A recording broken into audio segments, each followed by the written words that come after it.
Hello and welcome to ET Inside, where we get you a 360-degree view of the big picture in business and economy. I'm Sridhar Ramakrishnan, and here's what we have for you on the show today. Team India's disastrous performance in Australia is forcing advertisers and marketers to renegotiate endorsements and slash advertising budgets.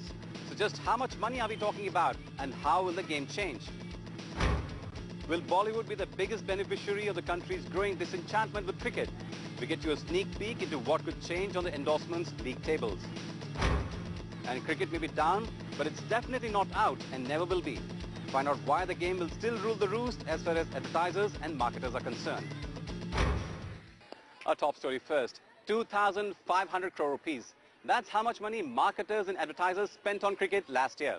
But like they say, all good things must come to an end, and so is the case with cricket. India's disastrous tour of Australia has fans baying for blood and marketers demanding more bang for their buck. Nikhil Sivadas tells you how India's favorite sport is losing its winning edge.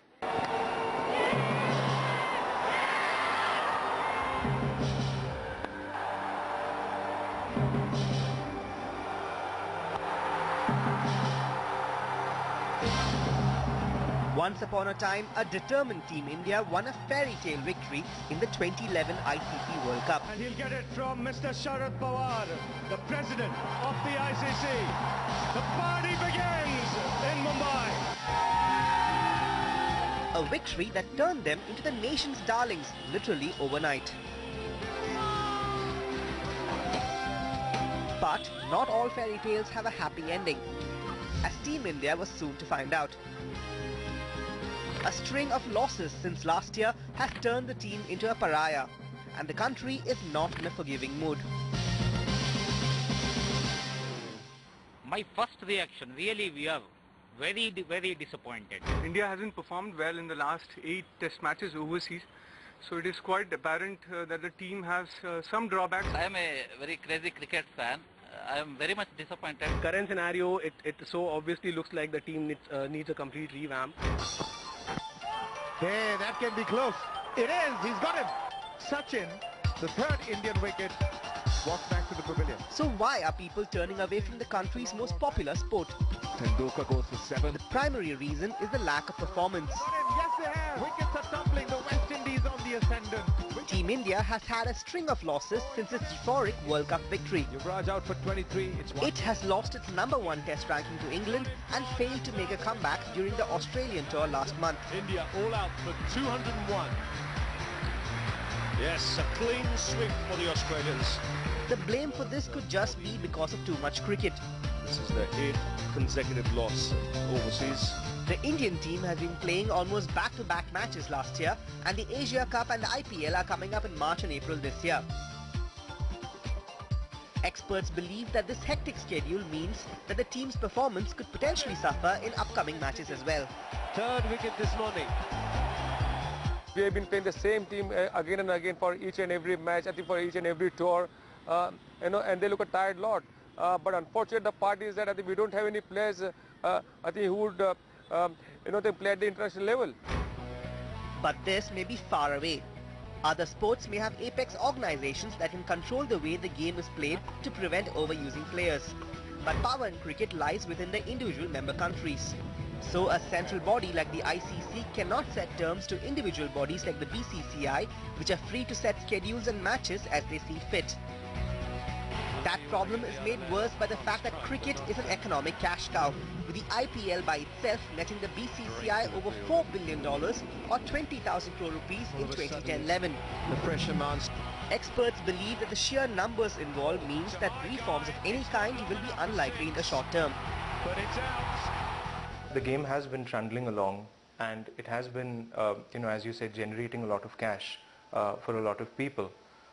So where is the initiative? Where is the incentive to reform and to do things that a lot of people who've been watching this team for a while have been saying the board should be doing? Too much cricket on the field has also meant that India is now facing a glut of televised cricket. That, coupled with a losing streak, means fewer viewers. Research from TAM Sports indicates that while cricket-based programming and content rose threefold since 2003, The average time spent by people on cricket has decreased all the way until 2011, when the World Cup drew in a surge in numbers. Research from AMAP indicates that the ratings for the ICC World Cup were at its highest during the final match, averaging at 21.4. That means an estimated 67.6 million viewers tuned in to watch Team India win the World Cup. However, post the victory, the average TDR, which represents the percentage of viewers in a given area in a minute, has fallen to 1.15, with the recent Australian tour seeing average ratings dip to as low as 0.7 to 0.8. The average ratings of India post the World Cup have gone to 1.15 as against 1.21 in 2010. So there is a slight dip there, about 5% dip there. That's bad news for advertisers and marketers in a cricket-crazy country like India, which has over 176 million viewers following the game. Cricket last year was responsible for more than a quarter of the country's $2.4 billion advertisement revenue pie. However, continued poor performance could not just turn viewers away, but even marketers as well. Typically, a large corporate could invest anywhere between 10 to 50 crore rupees every year on advertising spots as well as in creating marketing campaigns based around cricket. But the continued poor performance has caused many corporates to complain that brand cricket is overvalued, with returns not matching the investments. RCOM, which has advertised heavily during the Australia series, has decided not to advertise in the forthcoming tri-series between India, Australia and Sri Lanka. Clearly it's a commercial-led decision, and given the existing economics of one-day series, we've decided to just be out of it. But the disenchantment of marketers with cricket is not new. According to reports, no brand has signed an Indian cricketer as an endorser since Gulf Oil signed Indian captain Mahendra Singh Dhoni for its lubricant brand Gulf in September last year. Thank you, sir. That's not all. Coca-Cola had planned 6.5 million Sachin special cans to celebrate his 100th international century. But the company is still waiting for the magical moment, as 10 months have passed since Sachin scored his 99th century. And Canon, which has Sachin as its brand ambassador, is planning not to use him in its advertising this season. Sachin does give us the reason to make ourselves and our brands more meaningful to consumers.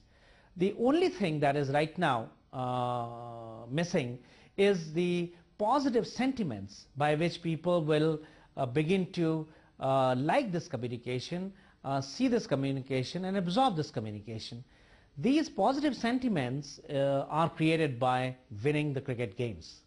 That's the only thing that is missing. Several marketers are now asking broadcasters to ink viewership-linked deals that guarantee returns, failing which premium rates would not be paid. The system, also known as the cost per rating point system, has found favour with international broadcasters. But Indian broadcasters have traditionally been against this. That's because channels themselves have no guarantees when they bid for telecast rights. If you look at IPL, the reach went from 140 million to 160 million, whereas though the ratings fell, but the overall reach went up.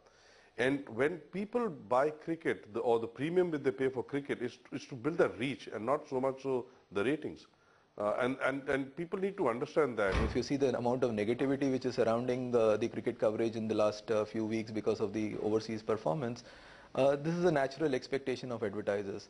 But I don't really put too much into this, because one or two series where the numbers are much better, things come back to normal. So what does the current impasse mean? Experts say that marketers and advertisers will revalue cricket as a brand.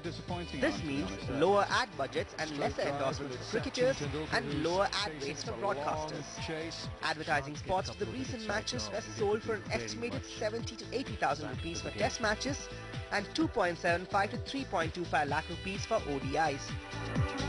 Sponsors are going to say, listen, you say 5-day test match, we attach our promotional schemes for 5-day expected promotion, and the test match gets over in 2 days. So who's going to pay for the balance 3 days? So I think the arrogance of pricing will come down to a level of attitudinal and a bit more friendly than the past.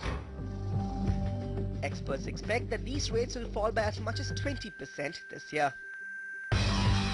But that's not to mean that cricket will not retain its position as the most popular segment with advertisers.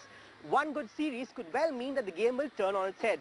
After all, public memory is short and everyone loves fairy tales. Indeed, but the question is, Who will marketers turn to as cricket loses its sheen? That story is coming up after this short break. Stay with us.